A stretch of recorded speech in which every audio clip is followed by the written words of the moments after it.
बोल मेरे श्री गुरु महाराज की जय। सतगुरुदेव भगवान की जय। श्री परमहंस दयाल जी महाराज की जय। अभी सभी एकाग्रचित होकर बैठेंगे। अपनी सुरती को एकाग्र करके सामने सुंदर दर्शन करेंगे पंचम पातशाह सतगुरुदेव भगवान जी के। और श्वासों के साथ जो है शब्द का जाप होता रहे। श्वास खाली नहीं जाने चाहिए। बेशक आप सत्संग में बैठे हैं लेकिन श्वास खाली नहीं जाने चाहिए। श्वासों के साथ शब्द का जाप चलता रहे और कानों से वाणी का रसपान करते रहें। सबसे पहले सर्वप्रथम हम अपने दादा गुरुदेव के चरणों में लाखों करोड़ों बार दंडवत प्रणाम करते हैं। सभी परमहंसों के चरणों में भी दंडवत प्रणाम करते हैं और उनसे आशीष लेते हैं। अनुचित क्षमा करें प्रभु। और दादा गुरु महाराज जी की आराधना करते हैं, उनसे आशीष लेते हैं। सभी गाया करो, प्रेम से आशीर्वाद मिलता है। जब हम अपने मुख से कुल मालिक का गुणगान करते हैं, उनकी स्तुति करते हैं, सबका आशीर्वाद मिलता है। 33 करोड़ देवी देवता इस समय उपस्थित हैं। रिद्धियाँ सिद्धियाँ हाथ बांधे खड़ी हैं प्रभु के चरणों में, तो कीजिए प्रणाम। मेरे दादा गुरु महाराज तुमको लाखों प्रणाम, तुमको लाखों प्रणाम, तुमको लाखों प्रणाम, कोटि कोटि प्रणाम, कोटि कोटि प्रणाम। मेरे हापू बाबा जी तुमको लाखों प्रणाम, तुमको लाखों प्रणाम। मेरी बिगड़ी बनाने वाले तुमको लाखों प्रणाम, तुमको लाखों प्रणाम। सहित देही उड़ जाने वाले तुमको लाखों प्रणाम, तुमको लाखों प्रणाम। मेरे दादा गुरु महाराज तुमको लाखों प्रणाम, तुमको लाखों प्रणाम, कोटि कोटि प्रणाम, कोटि कोटि प्रणाम।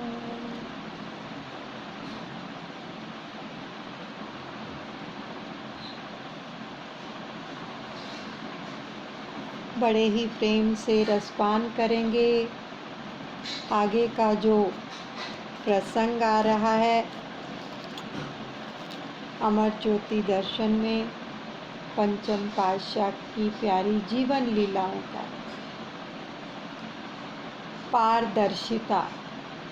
श्री परमहंस श्री सतगुरु दाता दयाल श्री अनंतपुर में कुछ समय रहकर प्रेमियों, गुरुमुखों एवं जिज्ञासुओं से सेवा करवाते और अनुपम लीलाओं से सरसाते तथा परमार्थ कार्य यानी जीव कल्याण हेतु स्वयं सब स्थानों पर जाकर सत्संग लाभ कराते। सत्पुरुषों का ध्याय ही यही है कि संत पलटूदास जी अपनी वाणी में वर्णन करते हैं। पर स्वार्थ के कारणे संत लियो अवतारे, संत लिया अवतार जगत को राह चलावे। भक्ति करें उपदेश जान दे नाम सुनावे, प्रीत बढ़ावे जगत में धरनी पर डोले। कितनों कहे कठोर वचन वे अमृत बोले, उनको क्या है चाह सहत है दुख घनेरा। जीव तारन के हेतु मुल्क फिरते बहु तेरा, पलटू सतगुरु पाए के दास भया निर्वारे, पर स्वार्थ के कारणे संत लिया अवतार। संत महापुरुष जीव कल्याण हेतु संसार में अवतार लेते हैं। जीव कल्याण अर्थात मानव जन्म का लक्ष्य आत्मा को परमात्मा से एकाकार करना है, इसका पथ दर्शाते हैं। भजन, नाम, सुमिरन, सेवा के सरल साधन जुटाकर सुरती को शब्द में लय करने के लिए सत्य नाम का दान देते हैं। परमात्मा के नाम से लिव लगाने और उससे प्रेम बढ़ाने का पथ दर्शाने के लिए अनेक कष्ट झेलते हुए संसार में विचरण करते हैं। उन्हें परमार्थ की राह पर चलते हुए अपना स्वार्थ लेश मात्र भी नहीं होता। संत पलटूदास जी, जिन्होंने इस मग को अपनाकर जीव कल्याण का कार्य कर लिया, कहते हैं कि ऐसे महापुरुषों की संगति अत्यंत दुर्लभ है। ऐसे महापुरुषों का संग पाकर पलटूदास जी ने जीवात्मा को 84 के बंधनों से आज़ाद करा दिया। संत महापुरुष सदैव परमार्थ के लिए ही अवतार धारण करते हैं। आपने श्री अनंतपुर से रोशनपुर जाने का प्रोग्राम बनाया तो 20 भक्तों को एक पिकअप के साथ लेकर चल दिए। श्री गुरु महाराज पंचम पातशाह सतगुरुदेव भगवान जी ने रोशनपुर जाने का प्रोग्राम बनाया और 20 भक्तों को एक पिकअप में एक ही साथ लेकर चल दिए। तो रोशनपुर छोटा सा स्थान है।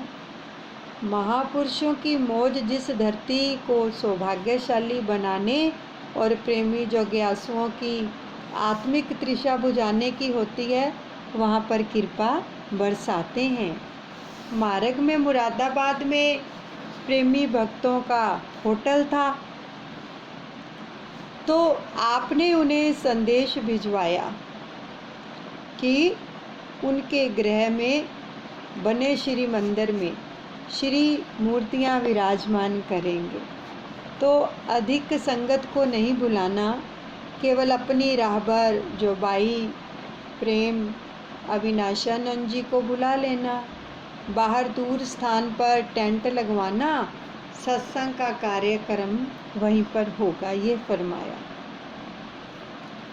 तो प्रथम उन भक्तों के होटल को श्री चरणों से कृतार्थ किया, पुनः उनके घर चौबारे में प्रवेश किया। तो श्री परमहंसों की मूर्तियां विराजमान कर श्री आरती पूजा की। वहाँ संगतों की इतनी भीड़ एकत्रित हो गई कि नीचे गली मोहल्ले सड़कों पर खड़े प्रेमी जय जयकार गुंजा रहे थे। काशीपुर, रुद्रपुर एवं दिल्ली तक की संगतों ने श्री आज्ञा मंगवाकर मुरादाबाद पहुंचने की अभिलाषा व्यक्त की। शहर से दूर जहां श्री दर्शन एवं सत्संग का विशाल स्थान बनाया था, तो वहाँ भी पंडाल खचाखच भर गया। इतनी संगत आई कि देखकर श्री गुरु महाराज जी ने भक्तों को बुलाकर फरमाया, आपको कहा गया था कि किसी को पता ना चले। तो यहाँ तो हम देख रहे हैं कि इतनी तादाद में संगत पहुँच गई है। अब इन सबके लिए भोजन का प्रबंध भी करो, ये साथ में फरमाया।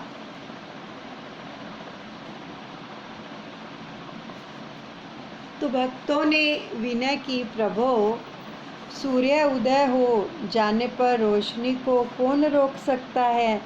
आपके श्री दर्शनों के लिए प्रेमी जिज्ञासु कैसे पहुंच रहे हैं, ये आप ही जाने। तो महाप्रभु भी जी थे वो मुस्कुरा दिए। देखते ही देखते अन्य होटल वाले प्रेमी तथा सत्संगी भंडारे के लिए रोटी, चावल, सब्जी, हलवा इतना सामान ले आए कि सत्संग दर्शन के पश्चात सबने भोजन किया और बच भी गया। तो भक्तों ने विनय की, महाराज आपके चरणों के प्रताप से सब रिद्धियाँ सिद्धियाँ चेरी बनकर सेवा के लिए लालायित रहती हैं। तो सेवक तो नाम मात्र से ही सेवा करते हैं। तो आपने प्रवचन फरमाए। अभी यहाँ घर में श्री मंदिर का उद्घाटन हुआ है।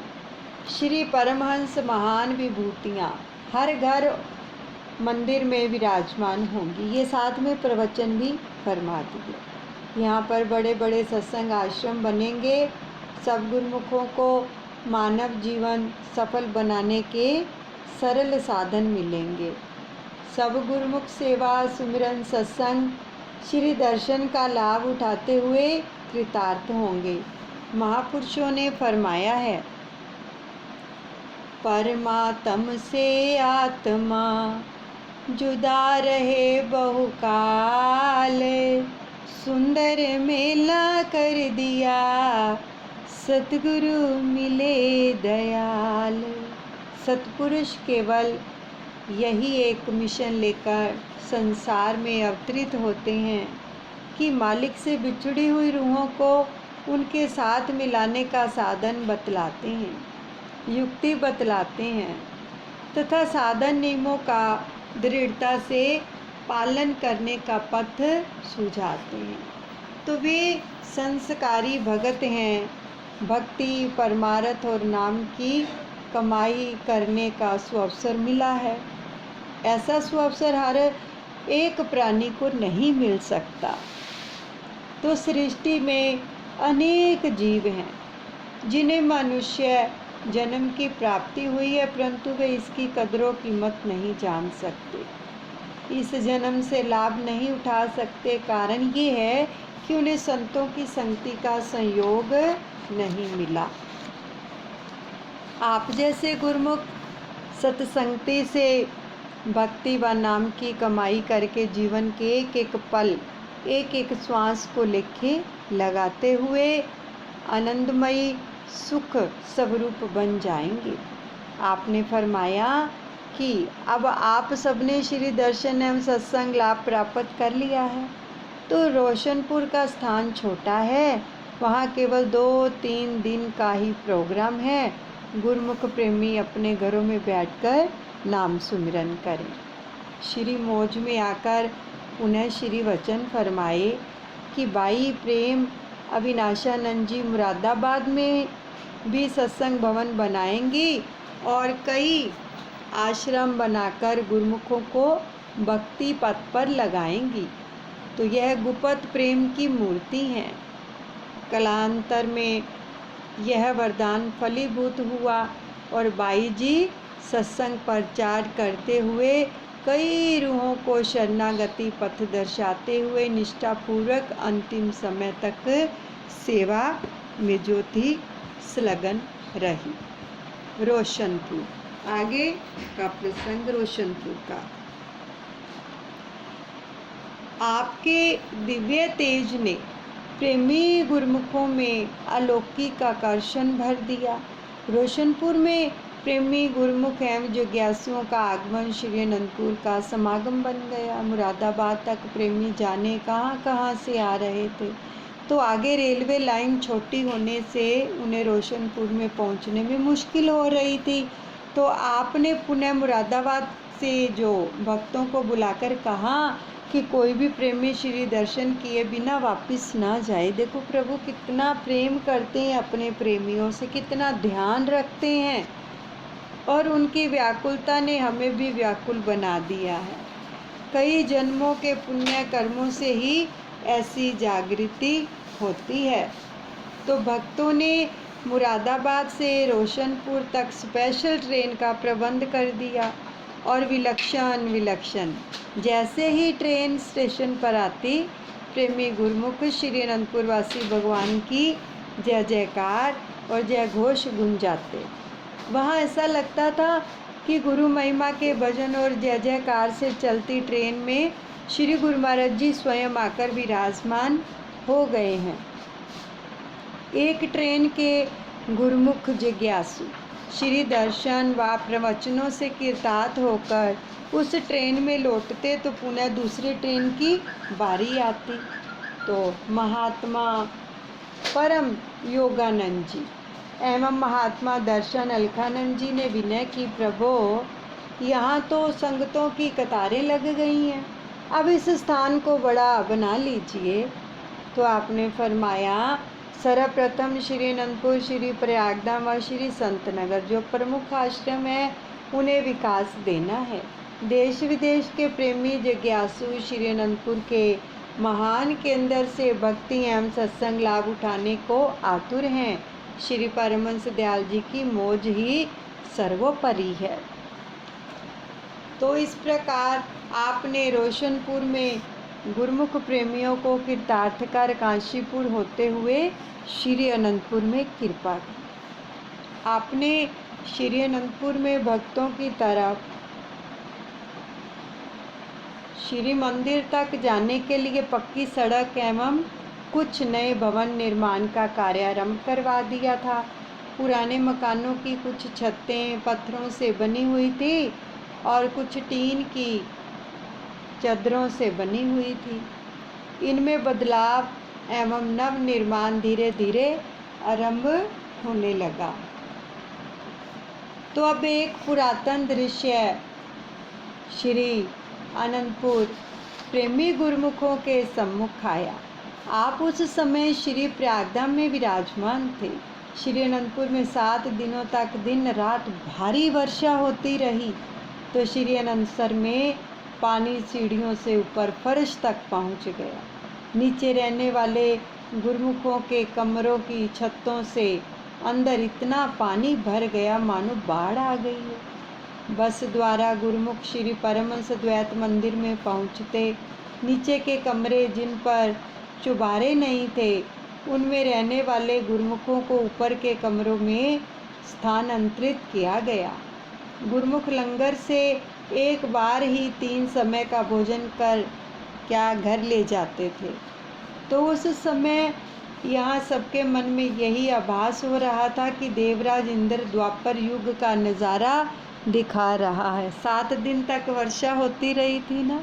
जब श्री कृष्ण भगवान ने गोवर्धन पर्वत को अपनी अंगुली पर धारण किया था, पूरे 7 दिन इंद्र देवता बरसे। तो प्रबंधकों ने श्री प्रयागधाम में पत्रों के द्वारा विनय भेजी कि उस समय महाराष्ट्र में वर्षा बिल्कुल नहीं हो रही थी, सूखा पड़ा रहा था। तो आपने एक प्रेमी को श्री पलंग पर पड़ा तकिया उठाकर नीचे प्रबंधक जनों के विनय पत्रकों का ढेर दिखाया। तो उधर सुबह 9 बजे ही सूर्य ऐसे धधक रहा था कि मानो दोपहर का समय हो गया। आपने नेत्र बंद किए और कर कमल पीछे की ओर करके कहा, वाह भगवान, वहाँ इतनी बारिश और यहाँ पानी की एक बूंद के लिए बस इतना फरमाया ही था कि एकदम छमाछम बरसात आरंभ हो गई। खिड़कियों में से ऐसी बौछार आई कि आपके वस्त्र गीले हो गए। श्री गुरु महाराज जी के केवल इतने वचन ही फरमाए, कर कमल ऐसे पीछे करके। तो आप शीघ्र ही पलंग से नीचे उतरे और जहाँ भक्तानियों की और लंगर में चुनाई की सेवा हो रही थी उस तरफ चल दिए। महात्मा आत्म दयानंद जी पीछे छाता लेकर भागे। आपने फरमाया कि हमें इस समय छाता नहीं चाहिए, हमें शीघ्र ही सेवा स्थल पर पहुंचकर गुरुमुखों को सेवा में लगे रहने का आदेश देना है। अब यहाँ वर्षा जमकर बरसने दो। गुरुमुखों ने आपको अत्यधिक गीला होते देखकर छाता करने की विनय की। तो आपने फरमाया, ऐसा करने से बादल लौट जाएंगे। अभी यहाँ इनकी आवश्यकता है। गुरुमुख हैरान थे कि सूर्य भी खूब चमक रहा है और बारिश भी खूब हो रही है, ये कैसा अनोखा दृश्य है। तो उस समय महाराष्ट्र में यज्ञ हवन जोरों से चल रहे थे, परंतु सभी पानी की एक बूंद के लिए तरस रहे थे। तो कुछ संतों ने देखा कि वर्षा की फुहारें एवं बादल उर्ली कंचन श्री प्रयागधाम की ओर से आते हुए महाराष्ट्र में तेजी से भागते चले जा रहे। यानी श्री प्रयागधाम से उर्ली कंचन आए बादल और उर्ली कंचन से महाराष्ट्र की ओर तेजी से भागते चले जा रहे हैं। तो आपने श्री अनंतपुर में कृपा पत्र भिजवाया कि घबराओ नहीं, श्री अनंतपुर की भूमि खरीद होने पर शुरू में जो गुरुमुख परिवारों ने यहाँ जो देखा वह नज़ारा आपने भी देख लिया, अब सब ठीक हो गया होगा। उधर श्री प्रयागधाम में सबने यही कहा कि महाराष्ट्र में बरसात श्री सतगुरुदेव श्री अनंतपुर से खींच लाए हैं, जबकि आपने गुरुमुखों को फरमाया कि यह सब आपकी सेवा ही रंग ला रही है। श्री अनंतपुर में पहुंचकर आपने कार में विराजमान होकर कुछ प्रबंधकों यानी श्री स्वामी विचार पूर्णानंद जी, श्री मान जी, महात्मा परम योगानंद जी एवं कुछ सेवादारों को साथ ले जाकर श्री मंदिर परिसर के पीछे बने हुए तालाब की मरम्मत कराने का आदेश दिया। श्री वचन हुए कि यहाँ इस तालाब में बरसात का सारा पानी एकत्रित किया जाएगा, आज के बाद कोई मुश्किल सामने नहीं आएगी। तो दशहरे के दिन थे, श्री सतगुरुदेव महाराज जी श्री अनंतपुर में विराजमान थे। संगतें श्री दर्शनों के लिए आ रही थी और श्री चरणों में अपने श्रद्धा सुमन समर्पित कर अपने भाग्य मना रही। एक भगत जी रावण, कुंभकर्ण और मेघनाथ के 3 बुत तथा लकड़ी के कुछ तीर श्री चरणों में लेकर आए। दुशहरा था ना, तो एक भगत जी रावण, कुंभकर्ण और मेघनाथ इन तीनों के बुत बनाकर और साथ में जो थे लकड़ी के कुछ तीर भी लेकर आए, तीर कमान। तो श्री प्रभु जी ने मौजवंश उन तीरों में से 3 तीर उठाए और उनसे 3 दिशाओं में निशाना लगाते हुए उन्हें फेंक दिया। 3 दिशाओं में निशाना लगाकर उनको फेंक दिया। जैसे 4 दिशाएं होती हैं, पूर्व, पश्चिम, उत्तर, दक्षिण, ऐसे इन चारों दिशाओं में से 3 दिशाओं में निशाना लगाया और तीरों को फेंक दिया। अब उस समय राजनंद गांव में डाकुओं के द्वारा एक लड़के का अपहरण कर लिया गया था। तो डाकू उसे कार में बिठाकर ले जा रहे थे। थोड़ी दूर जाने के पश्चात उसे कार की डिक्की में बंद करके वे एक विश्राम गृह में भोजन खाने के लिए रुके। तो इधर वह लड़का अंदर से डिक्की पर जोर जोर से हाथ मारकर सहायता के लिए चिल्लाने लगा। तो संयोगवश एक रिक्शा उधर से गुजरा। चीख चिल्लाहट की आवाज़ को सुनकर वह रिक्शा चालक वहाँ रुका।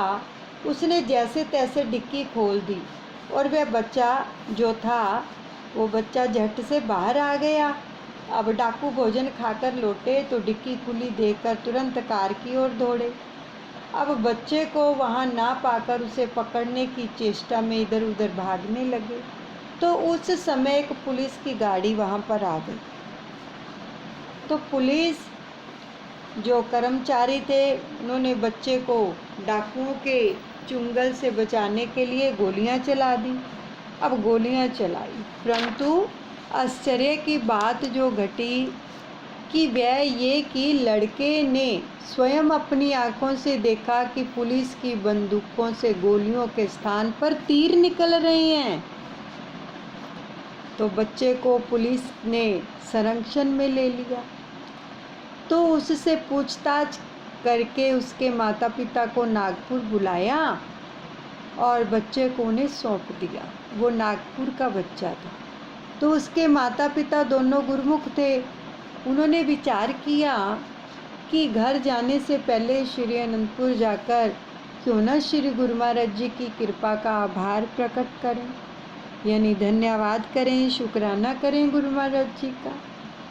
तो जब उस बालक ने श्री प्रभु जी के दर्शन किए तो उसने बताया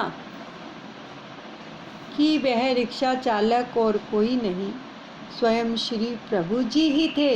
देखो श्री सतगुरुदेव महाराज जी कैसे अपने प्रेमियों की रक्षा करते हैं, कुछ भी बन जाते हैं। रिक्शा चालक बन गए, भक्तों की रक्षा के लिए चौकीदारी करते हैं, उनकी रक्षा करते हैं। हम क्या करते हैं, केवल प्रार्थना करते हैं और थोड़ा बहुत सिमरन कर लेते हैं, लेकिन कितना भार उठाते हैं वो भक्तों का कि भक्तों को आँच तक नहीं आने देते। कितने कितने रूप धारण करते हैं हम जीवों के लिए।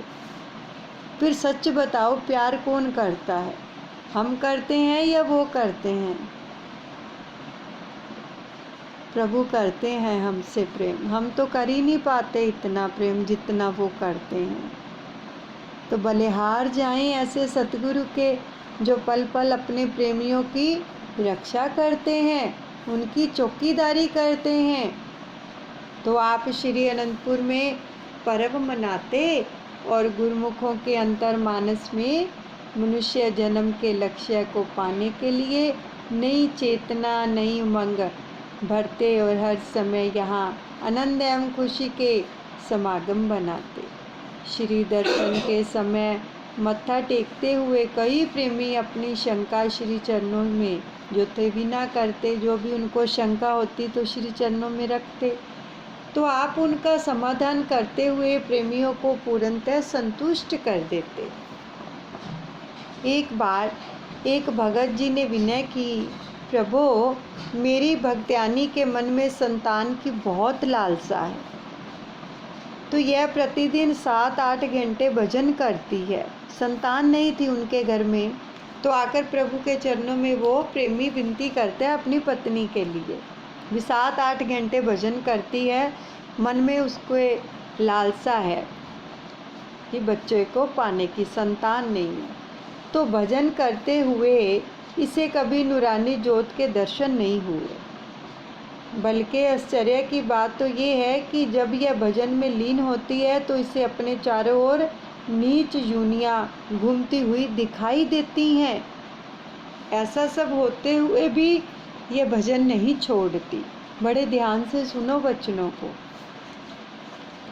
कि उस भगत ने प्रार्थना की कि मेरी भक्त्यानी 7-8 घंटे भजन करती है, और जब भजन करती है ना तो उसको अंदर कुछ जैसे दिखाई नहीं देता, नूरानी ज्योत के दर्शन नहीं होते, बल्कि उसको अपने चारों तरफ नीच योनियां घूमती हुई दिखाई देती हैं। तो आपने वचन फरमाए, भगत जी भजन का असली आनंद इसे अंतर में मिलता है, इसलिए यह भजन नहीं छोड़ती। संतान की लालसा के संस्कार ना जाने कितने जन्मों से इसके अंदर में पल रहे हैं। एक अंधेरी गुफा में जो वर्षों तक बंद पड़ी हो, उसे क्या होगा? तो भगत जी ने विनय की, महाराज उसमें सांप, बिच्छू और कई प्रकार के विषैले कीट पतंग उत्पन्न हो जाएंगे जब उस कोठरी को नहीं खोला जाएगा। तो आपने फरमाया कि ऐसे ही जन्म जन्मांतरों से मन की गुफा में विषैले संस्कारों के कीट पतंग उत्पन्न हुए हैं। तो जब उस गुफा में माचिस की एक तिल्ली जला दी जाए, अर्थात रोशनी कर दी जाए, तो क्या होगा? वे सब रोशनी में उस गुफा में से बाहर निकलने के लिए भागेंगे। सौभाग्य से आपको संत महापुरुषों की चरण शरण मिल गई है। भजन के प्रभाव से जन्म जन्मांतरों के जो कुसंस्कार अपना रूप बनाकर अब समाप्त हो रहे हैं। एक काम करो कि बच्चा गोद ले लो। ये श्री गुरु महाराज जी ने फरमाया कि बच्चा गोद ले लो। जिससे बच्चा गोद लोगे उसे पहले ही कह देना कि जब तक हमारा मन चाहेगा तब तक इसे पास रखेंगे, पुनः उसे धन संपत्ति सहित लौटा देना। भजन करने से इसकी सुरती काम क्रोध लोभ मोह से निर्लिप्त हो चुकी है। इसके आखिरी संस्कार कटते ही है परमात्म तत्व स्वरूप बन जाएगी, ये महाप्रभु ने फरमाया। भगत जी ने श्री वचनों के अनुसार कार्य किया। वह हैरान था कि 6 मास भी भगतानी ने बच्चे को अपने पास नहीं रखा, यानी 6 महीने भी नहीं रखा। गोद में ले लिया बच्चा, लेकिन 6 महीने भी उसको अपने पास नहीं रखा। तो उसका मोह बंधन जो लोहे की दीवार बनकर खड़ा था वो टूट गया। तो अब वह हर समय भजन में आंतरिक नज़ारे देखकर आनंद में झूमने लगी। भजन से उठती तो यही कहती कि श्री गुरु महाराज जी ने मुझे जीते जी क्या है मुक्त बना दिया। भगत जी ने श्री चरणों में आकर विनय की, प्रभु अब मुझे भी मुक्त करो। तो श्री वचन हुए कि भजन करो और सब कुछ पाओ। भजन से ही सब द्वार खुलते हैं और जीव को सच्चे आनंद की प्राप्ति होती है। ये वचन महाप्रभु ने फरमाए कि भजन कितना जरूरी है। भजन से ही सब द्वार खुलते हैं और भजन से ही मुक्ति मिलती है। तो हमें भी हर पल, हर घड़ी, हर क्षण अपनी श्वासों से शब्द का जाप करना है। मन लगे या ना लगे इसकी ओर ध्यान नहीं देना, केवल जाप करते रहना है। और जैसे जैसे जाप होता जाएगा वैसे वैसे हमारे पाप धुलते चले जाएंगे, प्रभु कृपा करेंगे। तो इसलिए ज़्यादा से ज़्यादा भजन सिमरन करना है ताकि हमारा जो मलिन मन है वो भजन से साफ हो जाए और हमें भी अपने सतगुरुदेव भगवान की प्रसन्नता मिले। यहीं पर हम विश्राम देते हैं। दादा गुरुदेव अनुचित क्षमा करें। बोलो जयकारा बोल मेरे श्री गुरु महाराज की जय। श्री परमहंस दयाल जी महाराज की जय।